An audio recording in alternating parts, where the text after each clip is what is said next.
Welcome. My name is Kelly Anderson, and this is Fanimated, the animation fan podcast where we get a chance to geek out about our favorite animated media.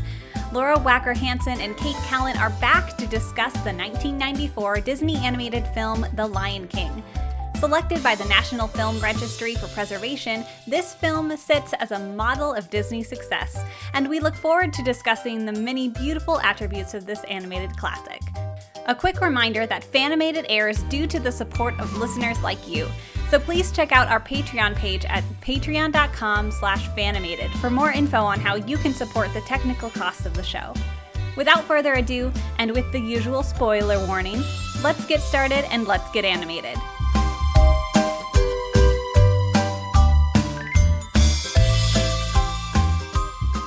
Well, thank you so much for joining me, Laura and Kate. Yeah, hi. We're back to talk about some more Disney. Talk about The Lion King, 1994. That's the year I was born, so I am especially partial to this one. Girl, you a baby. You are a child. I am.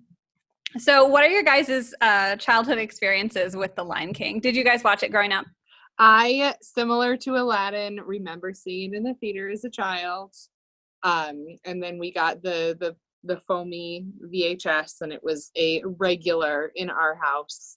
I was always the Disney princess movie. That's what I preferred, but I was always overruled by my brother and sister who liked the animal movies better. So we watched a lot of them. Yeah, we definitely had Lion King. It probably wasn't on repeat as much as some of the other movies, but my brother and I definitely watched it a lot growing up, and it's always been a favorite. Oh, good. Yeah. I think my parents secretly liked it better than some of the other ones also, so they would be like, we're going to watch The Lion King. They like having it on in the background. Yeah. It is, because it's a good one, and it's good for adults and kids, and that's when you know it's a really good animated movie, when people of all ages will enjoy it. Mm-hmm. Yep. We definitely owned the VHS, and I loved it. But I will say, I watched the sequel more than I watched the original. What? I think I've only honestly seen the sequel maybe once. What? Oh, it's so good. I mean, you know, now with my adult brain, I go, oh, The Lion King is better, like, you know, in many ways. But as a child, I loved it. And the sequel has some really great music too. The sequel, don't they have at least one of the songs that's in the musical version?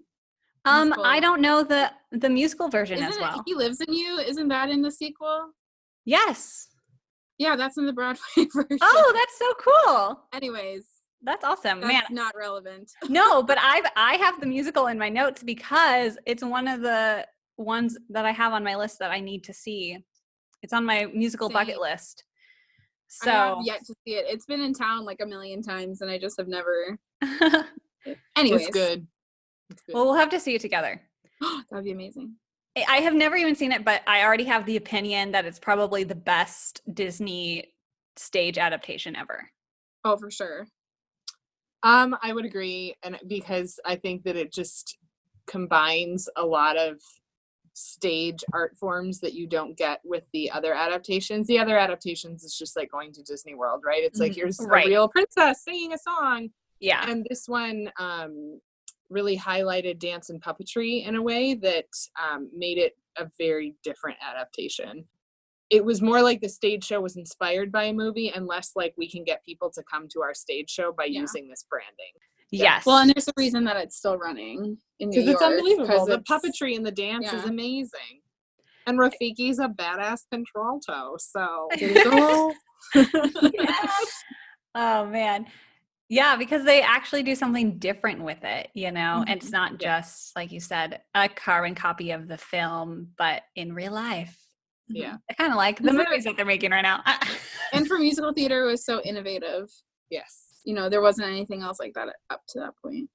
I do think that one of the reasons that it was so successful as a transition to the stage was I have written in my notes that I really feel like Lion King was the pinnacle of the early 90s Disney animation.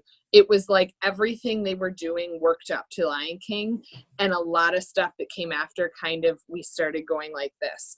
It was like the animation was there and the music was there, and they just peaked, and everything that came after was missing one of the two. Story, or three, I guess. So a good storyline, good music, or good animation. It was missing one. This was like all three, the trifecta happened, and just nothing will like ever be as good as Lion King was. Yes, absolutely. 100% magic sparkles of I agree. Like, it was amazing. And my favorite story about this, and it just kills me, and I love these kind of things, is so I've listened to Drawn, the animation podcast, and in that podcast she interviews Andreas Deja, and he has a ton of really great interviews and stuff. Go look him up, watch all the things, whatever. He was a supervising animator for Scar, as well as Gaston, Jafar, King Triton, Hercules, etc. So he's like one of the animation awesome people. And he was saying in this interview about how they chose who was going to work on this film and who was going to work on Pocahontas, because they were in production at the same time.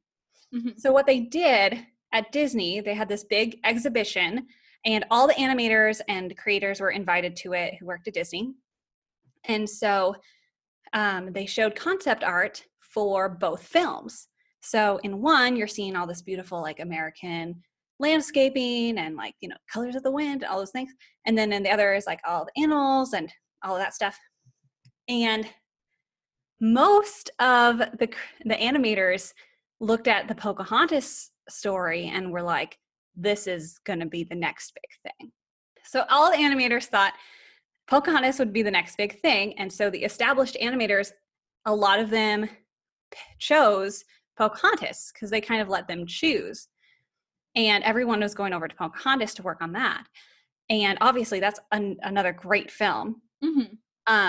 And then The Lion King got a lot of newbies and a lot of fresh talent. And for a lot of animators, this was their start. It was The Lion King. That's really cool. Kind of like Andreas Deja. And he said like he was influenced so much by the Jungle Book. Like when the Jungle Book came, he grew up in Germany, I think. When the Jungle Book came, he saw it so many times in theaters, and that's the movie that made him want to become an animator. So it's so cool to hear him talk about it. Highly recommend it. And I just love that story because I think it's so fascinating that, you know, everyone thought Pocahontas would be the big thing, but there's no match to The Lion King. Yeah. The other huge thing with the history of The Lion King is that it originally was actually going to be more of a documentary style film about Africa. And then they completely scratched that and like changed it, of course. I did not know that, but it makes sense because in my notes, one of the things that I wrote down is rewatching this as an adult. I feel like the storyline is extremely simplistic compared to some of the other Disney movie storylines. It was like, baby born, dad dies, sad baby grows up, happy. Sad baby grows You know, like, yeah. it was, when I look back on it, it was the characters just did not seem as fleshed out as other characters. They seemed very topical. That would be the one thing as an adult rewatching it. I was like, this is mesmerizingly beautiful and the music is there, but the characters aren't doing a lot of stuff. It's true. I will say though, kind of in that regard, so like you meet these characters and you kind of know exactly who they are. You don't really need a whole lot of character development when it comes to like Mufasa or Scar, because they kind of are who they are. Like Mufasa is the king and Scar is his evil brother. There's not really much more explanation other than that. So I think kind of in that regards, the audience can pick up on those things really quickly. And there doesn't necessarily need to be this kind of drawn out, like, oh, let's dig a little deeper because you kind of know who the characters are already. And the pecking order when you're in the animal kingdom, it's kind of established, Yeah, right? exactly. You know that the lions are the top of the food chain. You know that they eat these other animals, and you know that there's. As a child, it was not clear to me that Mufasa was the dad of all those ladies. But, it's like you look at the whole thing, and it's like, oh. So that I think kind of helps too. That it's more of a story that doesn't need a lot of explanation because it's an animal kingdom story. The other thing that I think really helps establish those characters, I think that I said this with Aladdin, but Aladdin was kind of along this same trail, right? These kind of three that led to Lion King. I feel like the voice casting in this film was phenomenal with establishing those characters. James Earl Jones and Jeremy Irons as the two brothers. Just first of all, just James Earl Jones in general. I had watched, I was like born and my parents held me up to a screen of Star Wars. So I knew who James Earl Jones was from an early age. And it was just so perfect. And then Jeremy Irons, that voice, I think that older people knew, like, oh, that's Jeremy Irons. But for it to be the first exposure to that voice, no matter what I see him in, it's like, it's Scar. Oh my gosh, it's Scar. Scar, I know. And it was just, they just matched the characters so well in a way that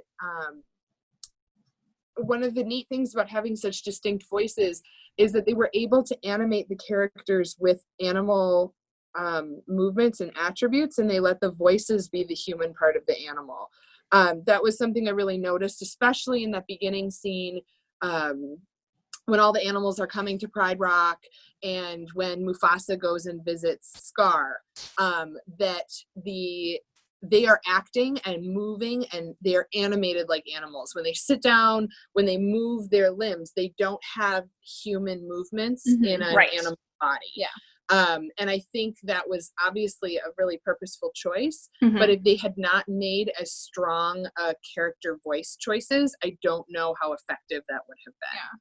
Another interesting thing before you give us a potentially other topic that I wanted to put is that I feel like the opening sequence is some of the best animate. Like it's all stunning, but that opening sequence is really an amazing piece of animation. And I watched it on Blu-ray. And unlike when we watched Aladdin, I felt like the animation didn't necessarily hold up to Blu-ray. It held up to Blu-ray unbelievably. It was just as stunning on our like 4G smart TV with a Blu-ray disc. It was just as gorgeous as I remember in the theater. So also name a more iconic Disney opening, I dare you. It really, like, yes, let's talk about that. But the use of that music there, and the music was written so well, and just all of the kind of tribal music that's happening in the background. Yes. And the thing that my mom to this day remembers when we were in the theater, and I wish you guys could have seen it in the theater with the huge surround sound, right? Theater is full of light and that scene is happening and the music is just blasting. And when it hits the Lion King screen and the screen goes black and the drum just hits, it was like this tidal wave coming through the theater. My mom still recall, like if you ask her, do you remember Lion King? She'll be like, oh my God, that when the screen goes to the Lion King sign after the first song, it just like that boom echoes through the theater and the whole theater goes black. Oh, you're giving me chills just talking what about are we watching right now? And even just like that first shot with like the sunrise, and the like simultaneously with the first note of the song, it's like yes, okay. Because I will tell you, my mom will attest to this. She would take us to these movies and fully expect to take an hour and a half long nap. She is just not a big fan of animation, and she doesn't really like children's stories the way that some of us do. So this was her like, I'm gonna nap, you kids watch the movie. And when Lion King started, she was like, what is happening? Never mind. I love that so much. Oh yeah, man, I hope that they bring it back to theaters now so I can like get that feeling. Going back to talking about the story and how you guys say it's kind of simple, it is, and yet it was one of the first, or maybe the first Disney animated feature. I think it is the absolute first Disney animated feature that was not based on a book or on something else. Like, yes, you can argue that it's based off of other media, like it's inspired by Hamlet, inspired by things, but it's not a fairy tale. Yeah. So let's talk about, here we go. Ready? Here comes feminist Laura to save the day or ruin the day, depending on what your views are. I also feel like this was the beginning of a clearly male-dominated writer's room writing original stories for Disney, because this kicked off all of these dang stories about boys and their dads, or their dead dad, or their lack of a dad, or their crappy dad, or like, it just, this, and I'm like, okay, so yes, but this was the start of, here's the token woman character, feel bad for this boy dealing with things, or man dealing with things. And it, so like at the time, yes, it was fine, and I loved Nala, because I love Nala, right? But I mean, as far as like women's side characters go, Nala is badass. Like, she's in it for like 2 minutes. That's true, though. I will. In it. Why did Timon and Pumbaa have to both be guys? I agree. That is such a good point. Why did Timon and Pumbaa have to be guys? I guess, so it was Nala, Sarabi, the other female lions that don't do anything, and then Shenzi. The one female. Whoopi Goldberg. Who was phenomenal, by the way. Yes. But it was, so as much as, yes, I did like the story, looking back on it now, I was like, this was the slow march to why is it okay for girls to watch movies about boys, but it's not okay for boys to watch movies about girls. Right. So now that we've gotten the how Laura feels about that out of the way, let's talk about how much we do love those characters, though, because they are great. Who is your favorite character, Kelly? My favorite character? Wow. I mean, is it, I have to just say Simba for me. Yes. Because, although yes, maybe not, this movie isn't up to feminist standards, like I genuinely adore, and I think everyone knows this, father-son relationships. You do. And so this is just another token example of awesomeness. I love Simba. Like, I cry. Like, I feel it. Like, Simba is like, when he like looks in the pond and it's like, Mufasa's there, he's in you. And I just like, oh, he's there. So I love Simba. I love that he, like, even though he's manipulated by Scar, and he hides from that for so long, but he comes back and he faces that. Even when he thinks he's still in the wrong, he still goes back. And I freaking love it. Well, similarly to how you love father-son relationship stories, I absolutely love any kind of story about close kinship between friends. And you can't separate the duo of Timon and Pumbaa. They are the best characters. Kate, who was your favorite as a child? As a child? I liked Nala because she was a girl. She was the only girl. The only girl. I mean, I like her for other things other than that. I don't know if I could have articulated that as a kid. I like that she is the lioness in the herd or tribe or whatever you want to call it. I like that she's the one who takes charge and goes out and, isn't easily afraid of Scar as maybe everyone else is. Yeah. And I think mainly when I was a kid, because she was like the only girl in the film, that she was the one I was like, oh, I love Nala. She's the best. True. What about you, Laura? As a child, I liked Nala because I thought she was cute. With like little Nala. I was always a little sad when they grew up because I thought they were cute when they were little. Yeah. And I loved Just Can't Wait to Be King was like my favorite number as a child. Yes. So I loved baby Nala and I liked baby Simba. I have to say, I think that my like favorite character as an adult is Scar. Because I think that Scar is one of the scariest characters, right up there with Jafar for me. Yes. And I think that his musical number, when I look back on it and I looked at I've always loved that song. It sticks in my head. I played it on the piano when I was little and learned to play piano. But the animation of that scene and how they use that song to develop his character, I just think that he is like one of the best Disney villains. He's so great. And so I really like him as an adult. And of course, Timon and Pumbaa just make the show when you're a child, because they arrive at a time when you're extremely upset. Watching that scene as an adult is emotional. So watching it as a child was almost a little scarring. It was awful. And then they arrive and add such fun and lightness, and they're so funny. And I love Nathan Lane, and it's just, I love them as children too. Can we talk about that death scene for a sec? I feel like as a child watching that, it did not fully register. Like, I understood what was happening. Like, I understood, okay, Scar pushes him off the cliff. He dies. But, like, it wasn't until I got to a certain age watching that movie that I was like, this is awful. Like, I just, as a kid, I don't really remember being, this might not be the words that I'm searching for. I don't remember being like as emotionally invested as I am as an adult watching that scene, just because I like, and maybe it has to do with like life experience too, like, people I love passing away, but it took a while for that scene to actually like have its kind of full emotional impact for me, at least. And I'm sure it's different for different people, but that was just kind of my experience watching it. I'm coming at, okay, so I did my thesis paper on death in children's literature, and I remember that. I did a very similar paper in a media class, but about film.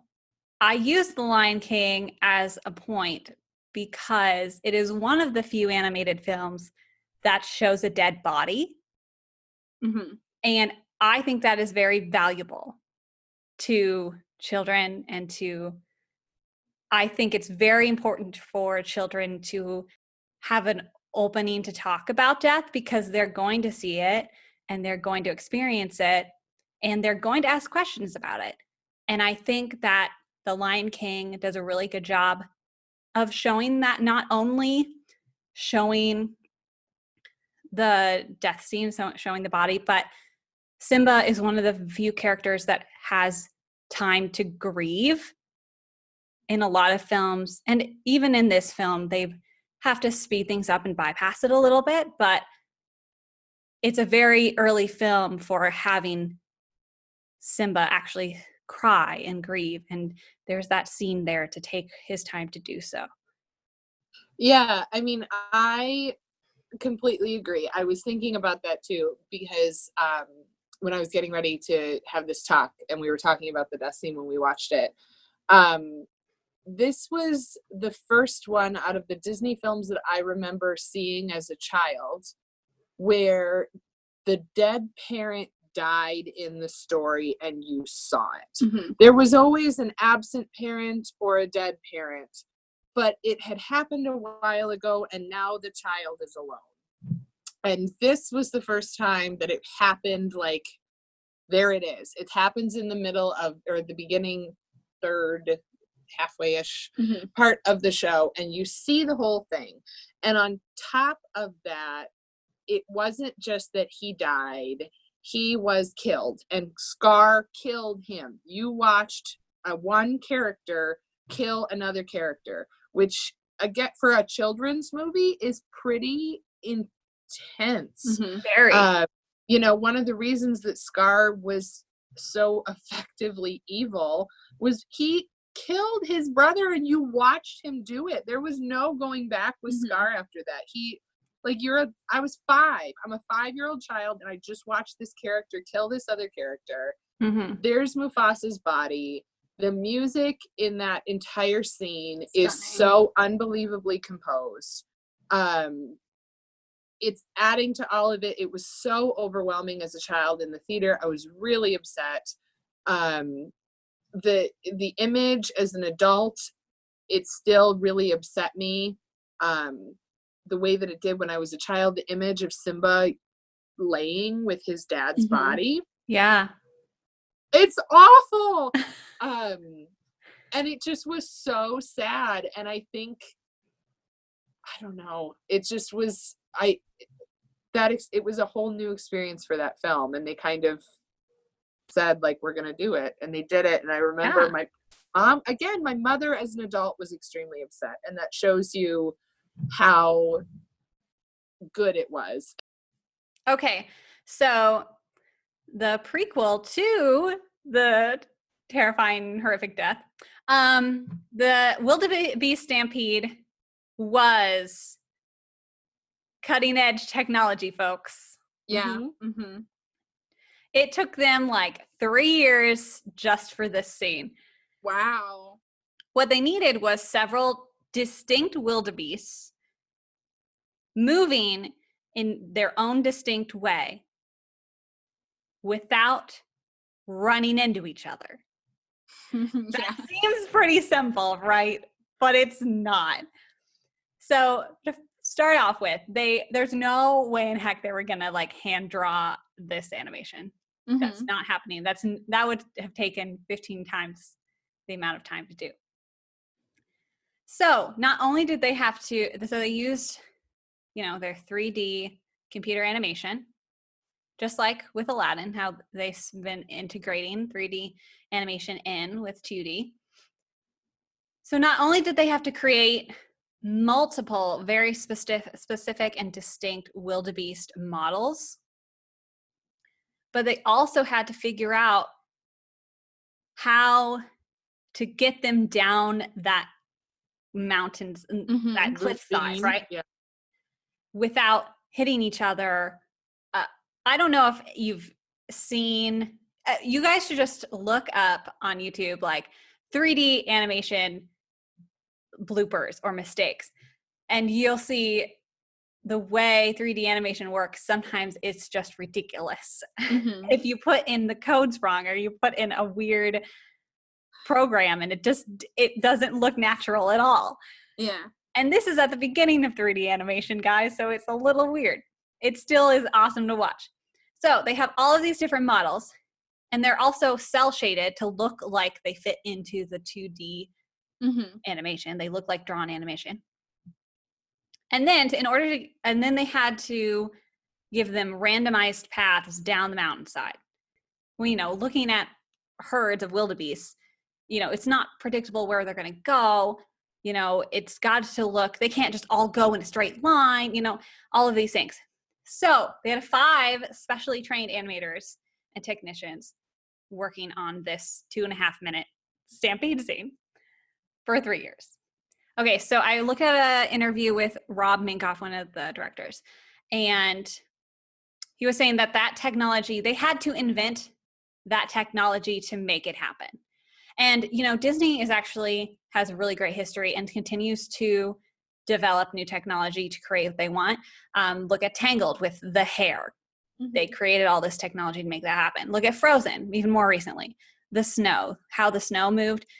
It's really fun to look at that stuff. They created their whole new program of how does snow react with the environment. So this is at the beginning of all this, they're creating this program for how do these wildebeest move down the mountain. So they created what they called the avoidance program. So the wildebeest would run as they do, and if they were running towards each other, they would just naturally veer away from each other. So it's almost like this giant game of bumper cars, except instead of like ramming into each other, they're like, gonna veer away from each other a little bit. And so whenever they veered away from one and veered toward another, they'd go in another direction. So that's why they're all moving in these ways down the canyon. Basically, it took a really long time, and it's really cool. And Rob also said in the interview, he was like, we had no idea if it was going to work, and they were so shocked that their theory turned out right, and it's like, oh my goodness, this actually looks like a stampede. And especially for the time, it's like it looks phenomenal. Yes, I 100% agree. I think one of the things that's so funny is that the entire, like, Lion King as a whole was so spectacular that to someone like a child, and even someone just seeing it for the first time, that scene was one of a million amazing scenes, it felt like. And looking back on it, it was like, oh my God, how did they do that? Because what it reminded me of is the scene in Mulan. They obviously use the same technology. Yeah. The scene where the Huns come down the hill Yes. towards Mulan, it's that same type of look, and you just realize, like, how on earth did they do this? And the amount of 3D style animation that was layered into that so seamlessly, because I feel like when we watched Aladdin and talked about it, they just weren't very good at integrating the two yet. It was very clear which one was which. And this one, it just was so obvious that they used this different type of animation, but it fit so well. And one of the things that I had here, it's not necessarily that, but it's not the stampede, but just a few other pieces of animation in the beginning that stuck out to me. Lion King to me is two parts. It's grown-up Simba and baby Simba. So Absolutely. I mean, split in half, like almost exactly in half between baby Simba and grown-up Simba. The piece that really stuck out to me, that looking at it now as an adult and thinking about it from an animation standpoint, was when it was just one of those sweeping scenes of the savannah, and the music is really beautiful, but you're looking out at the landscape, and there's shadows over some of it and light over some of it, and it starts raining, but it's raining in the distance, and then the rain comes towards the viewpoint of the camera, and it blew my mind when I was thinking about animating that and utilizing I don't know I don't even know what type of animation it would have been, but it was so unbelievable. And that's one of the reasons that when I was younger, that scene didn't the stampede didn't even stick out, because the whole thing was just unbelievable. I mean, seamless. Yes, we're already at the stampede, but like, let's for a second talk about the elephant graveyard. Was so scary, and again, so unbelievably orchestrated. The score that goes with that piece of animation, the fact that we're again traveling with Simba through the landscape instead of watching Simba travel through the landscape. Yes, how the camera moves. Yeah, when he slides down the spine of the elephant, and he's climbing up, and then the scene right before that, I just can't wait to be king, with all the colors changing and all the different animals dancing, and it's such a elephant stark contrast between the two scenes. The elephant feet with the birds. Oh my gosh, it's just so well animated. And they use so many different styles. One of the things that this film does so right, and I feel like I've talked about this before, I don't know whether on the podcast or just with people, but we're talking about all these environments and talking about how real it feels. They did a really phenomenal job, and maybe this is the background of, hey, it's going to be a documentary type thing, of giving the environment a character. And you don't always see it in films, and they just did a phenomenal job, because like the Elephant Graveyard, like Pride Rock, like, Timon and Pumbaa's Haven, they all these environments have specific characters. They are treating the environments and the places where all of these people are as characters themselves. And I love that. And it gives you a whole new sense of where they're at, and you feel it. It's not just something you're watching, something you feel. We talked a lot about the beginning of the film. Is there anything in specifically about this Act 2? Well, Act 2 is where all the action happens, right? That's not true. There was a stampede in the first half. But, but that's all set up. It's basically half the movie. Act 1 is all set up for the Act 2. Yeah. I love the transition via Hakuna Matata, the walking on with the little, everyone knows the little head turn, right? Yeah. And you watch Simba's little mane grow out. What a good song, too. Such a good song. And such a fun way to do that transition, and to show Simba growing. Yeah, just the kind of intro into that second half, that he's living that carefree life with them. And then, I don't know, Timon and Pumbaa are just such a phenomenal part of the second half. Yes. The scene that sticks out to me that Kate and I were laughing so hard at was when Nala chases Timon and Pumbaa, and he gets stuck and he screams. He's like, "She's gonna eat me!" And there's some like fat ass joke that Timon tells. I don't remember, but it's so funny.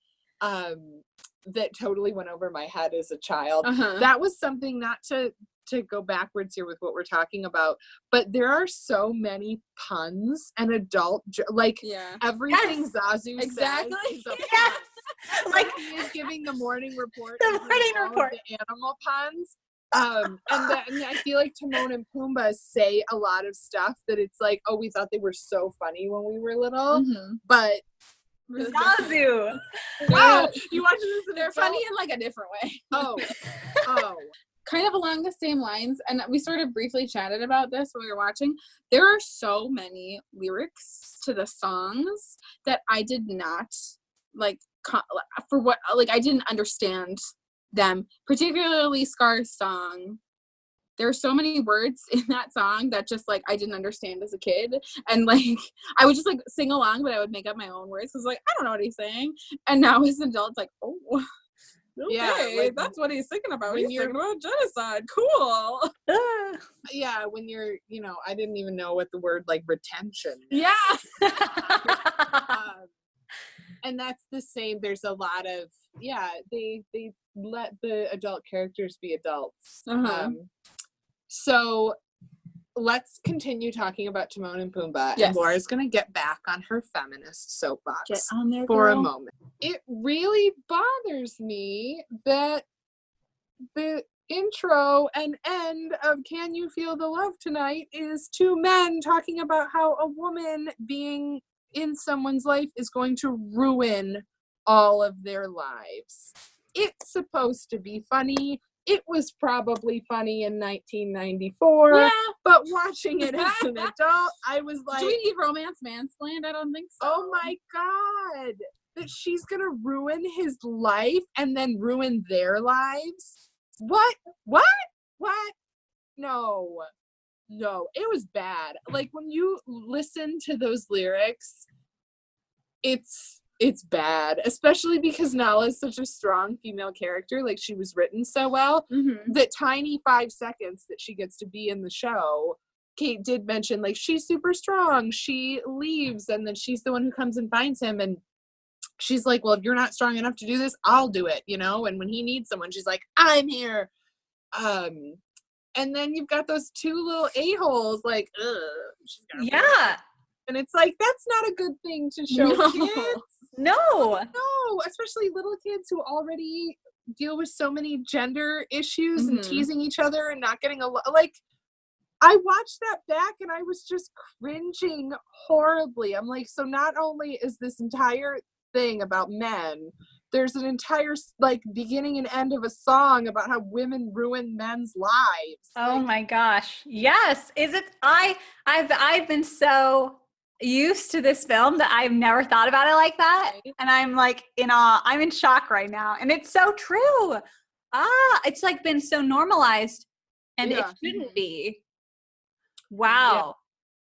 Yeah. And you forgive it because it's Timon and Pumbaa and it's Nathan Lane and it's funny. But I think of that now and I'm like, I just don't know that you could get away with writing lyrics like that now. Yeah. No, I don't think so. Absolutely not. Wow. Yeah. Like if it had just come out now, I would feel the same way. Mm-hmm. And I feel the same. Now that you pointed it out, wow, they almost did not include "Can You Feel the Love Tonight" I think I knew that. because, yeah, when they were cutting things, the focus of the story is about the father-son relationship and about the growing up aspect. It's coming. God of forbid we let the female character do something. Right. Cut it out of the film. Cut it Who out. needs women sing in this movie anyways? But they were glad they kept it because it's a good, besides the intro and outro. Also, how about the fact that it's okay to admit that you need partnership to get over some of the traumas in your life? Right? Mhm. He's just You gonna can't get do it over by yourself. You know what? Maybe he needs someone, and he needs a romantic partner to help him through that, someone that he can be vulnerable with, and they felt the love, and he went back. Other things that happened, I have to say, Timon and Pumbaa redeem themselves in the second half of the film With the hula skirt! by singing the hula dance, Woo! which was, What do you want me to do? Dress the dragon? Do the hula? Wow! oh my God. Like, literally, as a child, there were times that that was my favorite song in the whole thing. My favorite song. And you just, like, waited through all that stuff just so you could watch, like, the 20 seconds. It's probably less than that of Nathan Lane singing the song. And again, I didn't even know what half of those words meant as a child. I just thought it was funny. Hilarious. He's a big pig. What? You could be a big pig too. Oi! Oh my God. It's so good. I think the animation of the fight is so cool. Mhm. It's so well done. It's terrifying, the fire and everything, and them like lunging at each other, and that kind of slow-mo. Oh, I'm gonna interrupt myself here just for a second. This has always the part with Simba running back to Pride Rock in the desert with the do do do do do do do do with like the music, and then it's just the his overlap pause of the screen with him like that has always been my favorite part of the movie, hands down. I think it's so cool. It's definitely a part that sticks in my head too. It looks so beautiful, and I'm done interrupting myself. I just forgot what I was talking about. Oh, Talk about the fight scene, fighting, and then like scratching. It's just, it's so cool. It's so scary. It's so cool. That part, honest to goodness, when I was rewatching it, it just reminded me of the second film. Because in Lion King 2, they're looking at the stars. That's a theme in Lion King, apparently. And there's, in the stars, there's like a shape of the two lions fighting, and it's a reference to the original. And so, of course, when that scene comes up and the sparks are flying, of course, all I'm thinking about is the sequel and not the original. And hey, I wonder if the sequel covers feminist grounds or not, because it definitely has more female characters and Kiara is the main character. Yeah. Mm-hmm.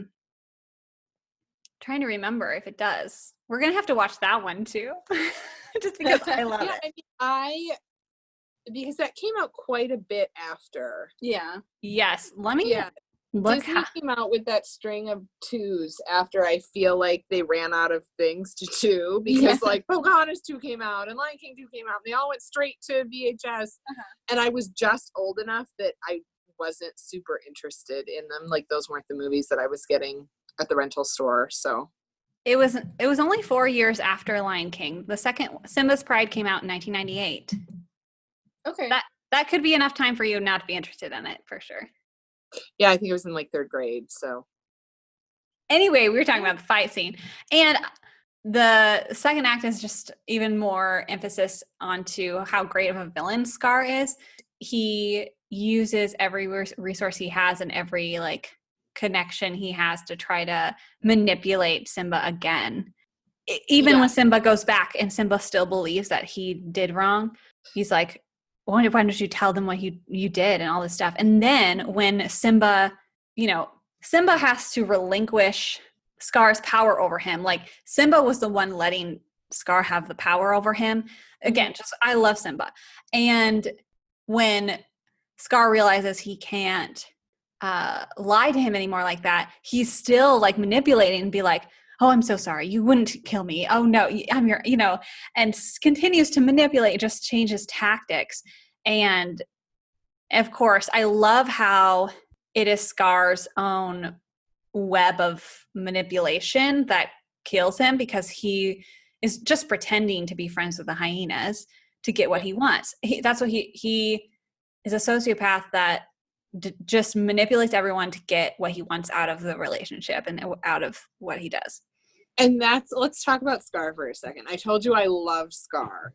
I feel like one of the things that is, and I have no idea, I have not done anywhere near the research that you have, but with who Scar is as a character, considering that I feel that a lot of the characters in this movie are extremely underdeveloped. They have very topical storylines. Scar came from a place that is not just, we need an evil character who does evil things. His character is so well formed, and they use these references. He's the neglected younger brother, and he, like, when you think of Be Prepared, his big number, like, Scar is an evil dictator. He has all of these things in his past that they tell you about very briefly that pushed him into this type of evil dictator lifestyle. The entire Be Prepared number is what they're goose stepping, like it's like a Nazi regime. Mm-hmm. Like, he is creating this evil dictator regime. And it's that manipulation piece. It's the emotional manipulation that he uses, the physical intimidation of having all of the hyenas there. This was the way that they made him evil was really real, in a way that a lot of other villains are just bad. Like, you're the bad guy. Fight, fight, fight, good guy wins. Where this Scar's character was based on, this, I feel like there was this piece of what makes people bad, like what makes people become bad people in their adulthood, that just isn't there with a lot of other villains. And it made him really scary, not just as a child, but as an adult. And it made what was happening very real. Yes, absolutely. 100%. And one of the things I love about how they introduce Scar, again, just like Aladdin, the first thing you get is, going into the story is we're introducing the villain. What I like about it is you get a little bit of time with Scar and Mufasa together, and you can tell that there's this history there of, why weren't you there this morning?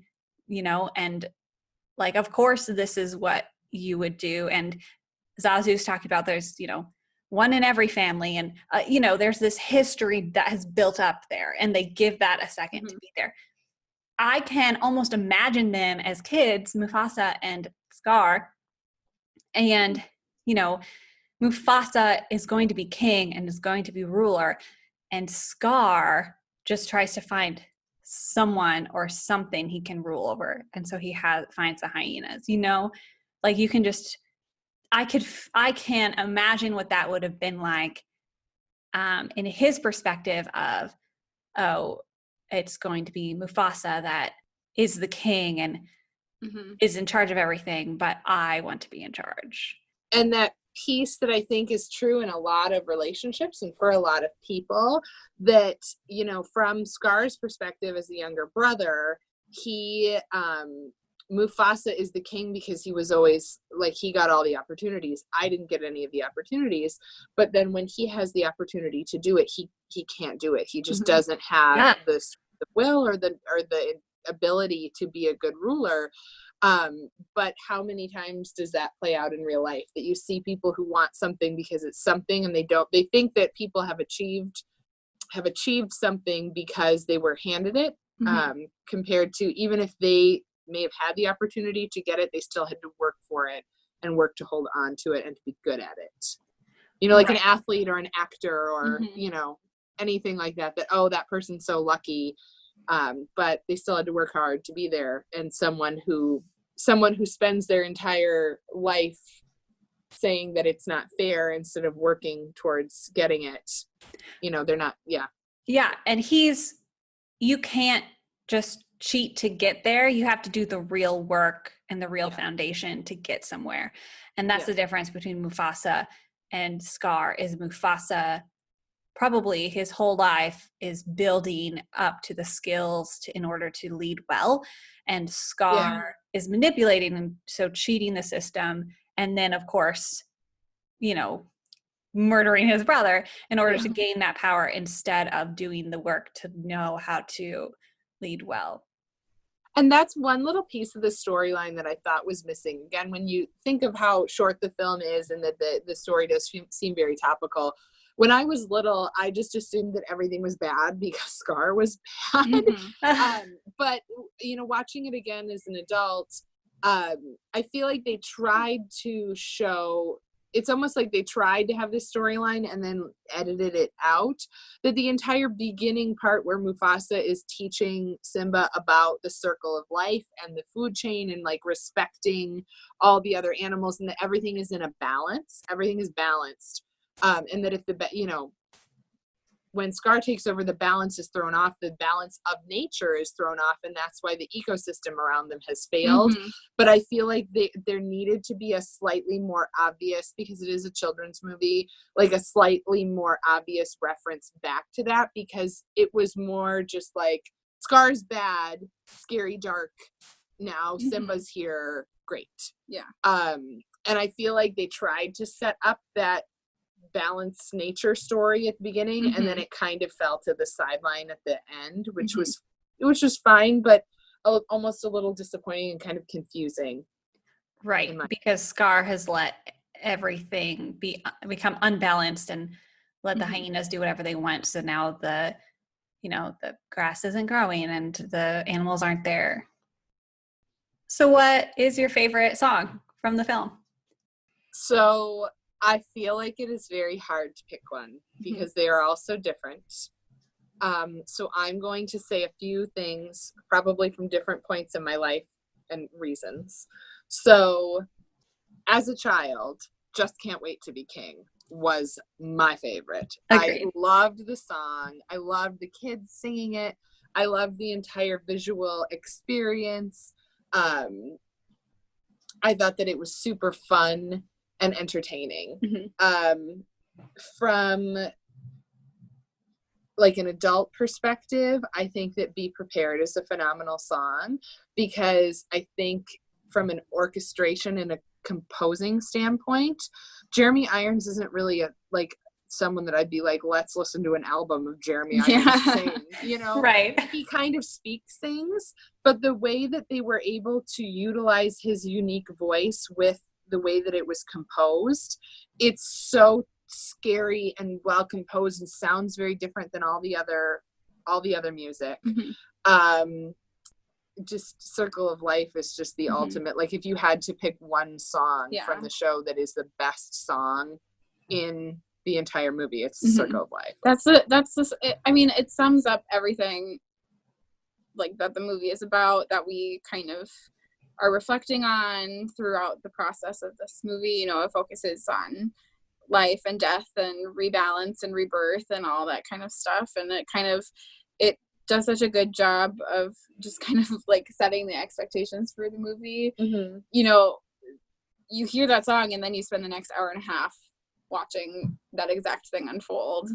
And that song, I feel like, is a piece of the orchestration, whereas the other songs are songs that happen. Circle of Life feeds into the orchestration, and it pulls in the sort of African tribal music themes that they tried to use throughout the film in a really, really unique way. I like that it's a narrated song rather than which I don't always like in animated films. I think that it's sometimes a cop-out when the characters don't sing and it's a narrated song. But it was the right time to narrate it, and it was the right voice to have narrated. Absolutely. I don't know who the performer is who sang that. I don't either, but yeah, Circle of Life for sure. Yeah, I would say that is my favorite. I mean, it's the one you say the words Lion King, and that's instantly the first thing that comes to mind. And you're so right, like it's so just beautifully orchestrated. It's such a kind of seamless integration into the world of the movie. It's animated so stunningly. So yeah, I think that's my favorite. I also love Hakuna Matata. I mean, It's come on. fun. It's especially, it comes in the right time in the film after such a heavy moment with the stampede and with Mufasa's death. You need, with the introduction of Timon and Pumbaa, it just brings such a needed levity, and it kind of gets you back to, okay, this is like, we're allowed to have fun in this movie. Like we don't necessarily have to, like, I mean, like, the rest of the movie is focused obviously on, you know, Simba's relationship with Mufasa, but it's that moment of, okay, we can bring it back, we can enjoy ourselves, we can have a laugh, and continue on. I would agree. I just can't wait to be king. Favorite song. Like, period. That's it. It's so, you know, as a kid, it's just so colorful and so exciting. And I love that it introduces, you know, Simba and Nala in such a fun way, and really gives another good building block into the change that occurs in Simba, where he doesn't want that anymore, and is afraid of what he used to be so sure about. Yes. I love that the animation in that song, the colorful animation takes you into like the child's fantasy realm also. It really emphasizes that he's a child. Yeah. Because the rest of the film is so detailed and so like, let's bring you into this environment, and then all of a sudden this is very cartoony and very loud and completely opposite. I love it. It is his child imagination. And that song and that scene especially, one of the things I didn't mention that I think is kind of fun. So again, being like 4, 5, 6 when a lot of these movies were coming out, that was the age that I was. We got one year for Christmas, we got a Sega Genesis video game console. It was like, well, we got it when it was brand new. It was very exciting. Wow. And Disney was making Sega Genesis video games. And The Lion King was the game that we came from Santa with our Sega Genesis. Yes. Back when you couldn't save your place. Like, you had to commit to like 8 hours of video gaming if you were going to beat Scar at the end. And it was so hard. I think we pulled it out as adults and beat Scar, but we never did it as a child. And so many of the visuals, one of the levels was I Can't Wait to Be King. You had the Pride Lands was the first level. And then the second level was I Can't Wait to Be King, which when I was 4 was like, I couldn't get past that level. So that's always where I was. And just the little things from there, that song would play incessantly in the background, and you'd have to jump across the animal butts, and you'd have to like go through the elephants. And the little log that Zazu rides, like you had to ride the log and jump off of it before it went over the waterfall. So that number just reminds me of the video game, because that song would play for hours and hours and hours, because I was stuck on the level 2 on my Sega Genesis. And then you get to the next level. It was an interesting, that was really fun. That we got almost all of the Disney video games. People who didn't have Sega Genesis didn't get to play them. There was an Aladdin one that was really fun. Pocahontas was ridiculous. You ran through the woods acquiring animal powers, and you used them to help you save John Smith. I love it. And it was just oh my gosh, they were so much fun. But the Lion King one, yeah, I think that's one of the reasons Lion King stuck with me for so long too, is we had that video game and we would play, oh my gosh, you rode on the ostrich butts. Like you'd have to jump like and make your ostrich jump over stuff and like dodge. You had to ride the wildebeest and like help your wildebeest not die in the stampede. Oh no. In Hakuna Matata, you had to jump. There were logs coming down the waterfall, and you had to jump up the logs on the waterfall. Oh my gosh. It was so much fun. I love it. So the remake of The Lion King is coming out very soon. What are your thoughts? Are you excited? Are you nervous? What are you looking forward to? Not excited. And here's my reason. If I want to watch an animated Lion King, I will watch The Lion King. There is no point in billing it as a live action movie because it is not live action. It is reanimated. Also, the only original voice actor that they have is James Earl Jones. Yes, James Earl Jones. Iconic, right? Mufasa. He's Darth Vader. Like, so many iconic roles. But Jeremy Irons, Nathan Lane, Matthew Broderick. Broderick, they're all alive and well. You're not gonna, no, we just want to use Beyonce, whatever. Like, I'm not here to sit and listen to Seth Rogen act like a pig. I'm sorry.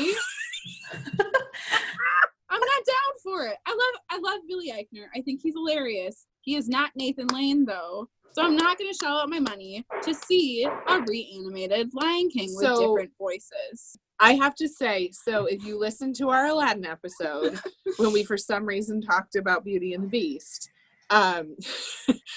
I said something similar, that it really bothered me that the furniture, as they're collectively called, the speaking animated things, even though they're accessories, I guess, why? When the actor isn't in it, would you not use the original voice? And I feel the same way about The Lion King, that, like you said, these voices are so iconic. I don't understand why you wouldn't try to use some of the original sounds and some of the original voices. And it's just, I don't know if, I wish that they would have like created a new story in the world of Lion King using the new animation and new voices maybe. They released the posters, right? They released all the posters, and one of them is Pumbaa, and I just have to laugh. I felt a little, because like BuzzFeed did a story about like parents are freaking out because Pumbaa is terrifying because warthogs are terrifying. Yes. You guys not watch nature documentaries with your children? Like, they Disneyfied Pumbaa. Warthogs are not nice. They are not friends with people. They are ugly, and the fact that his storyline is he had no friends because he smelled is true, because they're disgusting. Like, and so it just made me laugh so hard that I'm like, they went for so much realism that parents are like, wait, Disney, that's scary AF. Like, what is Pumbaa? That's what a warthog looks like, people. Watch some nature documentaries. Yeah, the whole thing feels very unsettling. And just like with every Disney remake, my biggest hope is that they change it enough to make it feel fresh. Yes. And I think some of them have done that and some of them have not. And I don't want a carbon copy of the original Lion King, except redone. I want something new. I want something new in the story, something new in the music. I want it to feel like I'm watching something new. I don't want it to feel like I have to, I should just go back and watch the original if I want to watch Lion King. Did you guys like the Jungle Book remake? Have you seen it? Did not see it. Okay, I saw one, but I don't think it was the Disney one. Okay. Right? Because there was like another one that came out around the same time. Weird. That I really liked, but I didn't see the Disney one. Wasn't it called like Mowgli or something? I don't know. Wasn't it just, anyway. I really liked the Jungle Book remake more than I thought I would. Granted, I went in it with low expectations. But one of the differences being, at least Mowgli was like a person. Yeah. And the Jungle Book is just like, what? And the Jungle Book, they did change things, and so it felt new. The Jungle Book has never been one of my favorite films or stories, so it's not going to be my favorite remake either. But I'm just so afraid that I'm going to go see The Lion King, and I'm going to feel like, why did I spend my time doing this when I could be watching the classic? Yeah. Yes. So you guys didn't see Aladdin, the remake of Aladdin. I've heard No. lots of positive things though. We're going I think to every see it. every person that I talked to said that they loved it. So that gives me positive feelings. We've only had time for one movie and we saw Avengers. That's fair, because that is an important one. It was Yes. real good. It was good. But Aladdin, Toy Story 4 is coming out. I'm like, I'm so behind. Why are you behind? Because I feel like I have to see Aladdin first. Oh, I'm like, what? I don't know why that. Tell us, do you have thoughts about Aladdin? Tell us all about it. I loved the Aladdin remake. It wasn't I haven't decided yet if it's like way up on the top of my list. Still, nothing will beat the Cinderella remake in my mind. But I think Aladdin did so much for Jasmine, even if it didn't do so much for other things. And having Aladdin just come out and me thinking about the Lion King remake, I hope that the Lion King doesn't fall into the same pitfalls as the Aladdin remake, in that the Aladdin remake is, a significantly longer amount of time than the original Aladdin. But I don't feel like they were able to utilize the extra time that was spent in a good way for the story. Mm-hmm. I hope that the Lion King remake is able to utilize extra time to create something new. I loved certain aspects of Aladdin, but I still felt they could do so much better, and they could have wowed me more, I guess. And it did feel in some ways just like the same thing over and over again. I'm constantly saying the same thing. I want them to do something different. I don't want it to be a carbon copy. You guys are going to love Aladdin. Good. And I think it does do a lot of things that we were hoping it would. Mm-hmm. Yeah. It sounds like you guys haven't really been watching much because you've been too busy. Girl, I told you that I watched Tangled. Oh, you watched the first season. I'm only like a handful of episodes into season 2. Okay.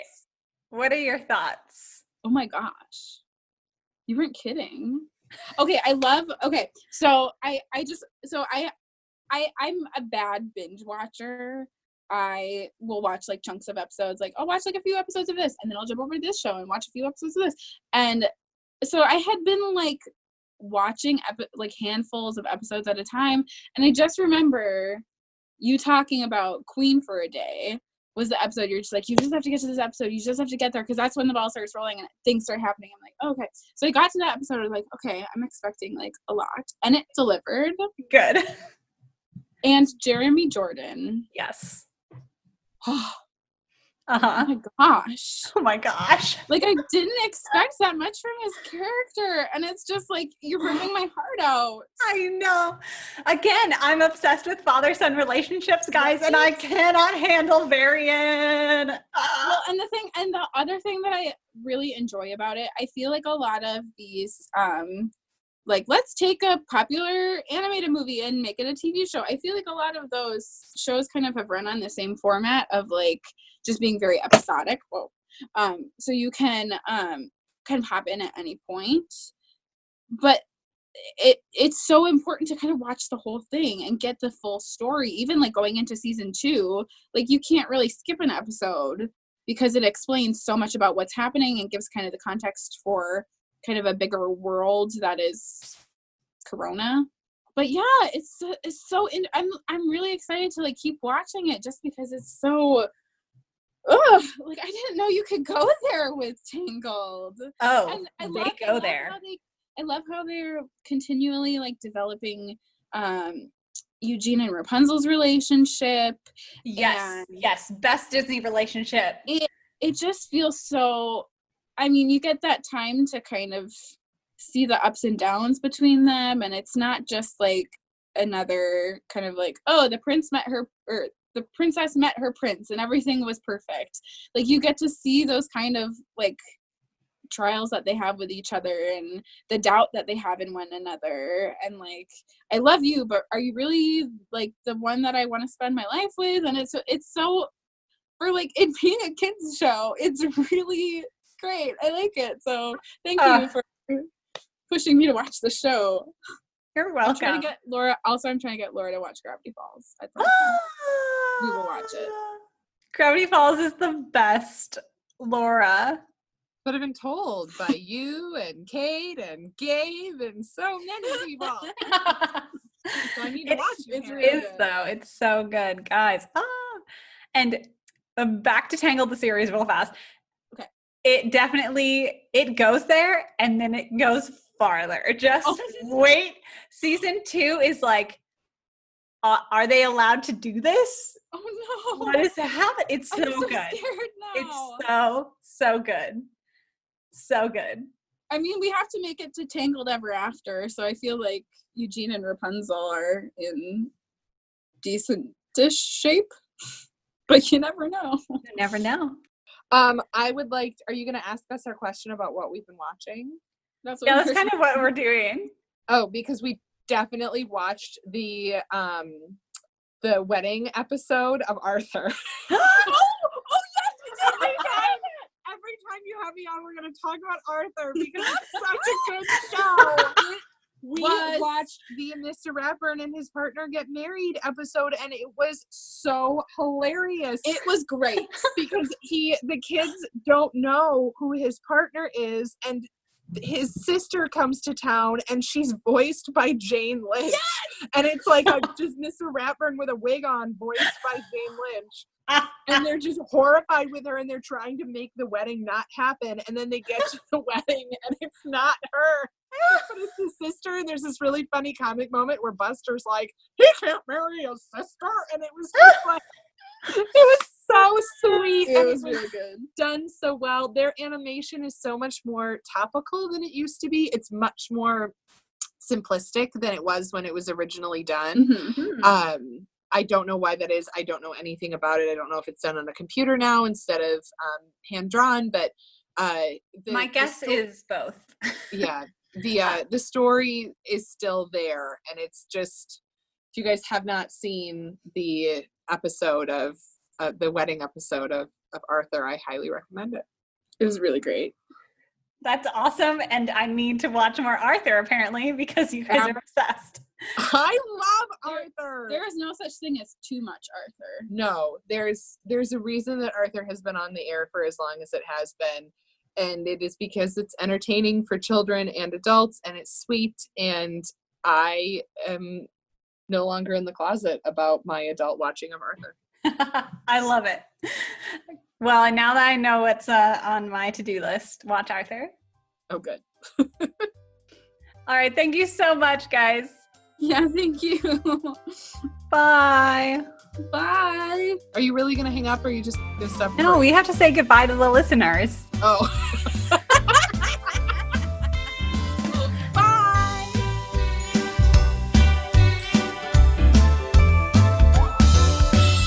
Thanks so much for listening. We'll be making a video on our take of the Lion King remake soon on our Patreon page, patreon.com/Fanimated. Let us know your thoughts on The Lion King and the upcoming remake on Facebook and Instagram at Fanimated Podcast. You can also email us at fanimatedpodcast@gmail.com. The art for this podcast is done by me, Kelly Anderson. You can find me on Instagram at CandorDraw. The music is provided by the folks at Purple Planet, and a huge thank you to Kate and Laura for joining me today. We'll talk to you soon, and in the meantime, stay tuned and stay animated.